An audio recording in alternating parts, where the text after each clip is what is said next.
आपके साथ नम्रता शर्मा। ब्रिटेन के प्रधानमंत्री बोरिस जॉनसन भारत आएंगे। अप्रैल के लास्ट में उनका ये भारतीय दौरा होगा और आपको याद होगा भारत के 72वें गणतंत्र दिवस के मौके पर उनको आमंत्रित किया गया था, लेकिन चूंकि अचानक से ब्रिटेन में फिर से कोरोना के केसेस बढ़ गए थे और वहां पर एक एक दिन में कई हजार केसेस आने लगे थे, इसीलिए कई जगहों पर लॉकडाउन लगाया गया था और इसी वजह से ब्रिटेन के प्रधानमंत्री बोरिस जॉनसन ने भारत का अपना दौरा कैंसिल कर दिया था, रद्द कर दिया था। आधिकारिक तौर पर इसका ऐलान भी किया गया था और साथ ही साथ बोरिस जॉनसन की तरफ से यह भी कहा गया था कि वो अब ना सही लेकिन भारत आएंगे जरूर।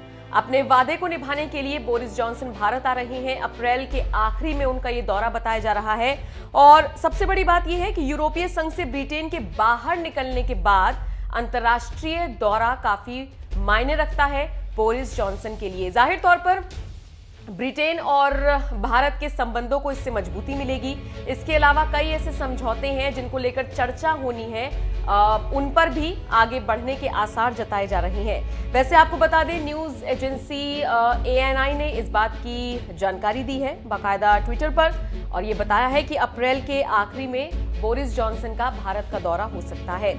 इन सबके बीच गणतंत्र दिवस पर ना आने को लेकर बोरिस जॉनसन ने अपना दुख व्यक्त किया था। भारत को गणतंत्र दिवस की शुभकामनाएं देते हुए उन्होंने कहा था, मैं इस साल भारत आने के लिए उत्सुक हूं ताकि हमारी दोस्ती को मजबूत कर सकें, रिश्तों को आगे बढ़ा सकें, जिसका संकल्प प्रधानमंत्री मोदी और मैंने किया है। उन्होंने कहा था, मेरे मित्र प्रधानमंत्री मोदी के विनम्र आग्रह पर इस खास अवसर का साक्षी बनने को उत्साहित था, लेकिन कोविड-19 के कारण उत्पन्न समस्याओं के कारण मुझे लंदन में ही रुकना पड़ा। इसके बाद उन्होंने कहा था, दोनों देश मिलकर टीका विकसित करने, उसे बनाने और वितरित करने के लिए काम कर रहे हैं, जो मानवता को वैश्विक महामारी से मुक्त करने में मदद करेगा।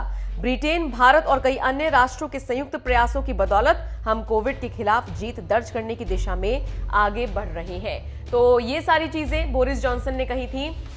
न सिर्फ भारत उनके आगमन को लेकर उत्साहित है, बल्कि खुद बोरिस जॉनसन भी भारत आने के लिए उतने ही उत्सुक हैं। इस पूरी खबर को आप किस तरह से देखते हैं, कमेंट करके हमें जरूर बताएं।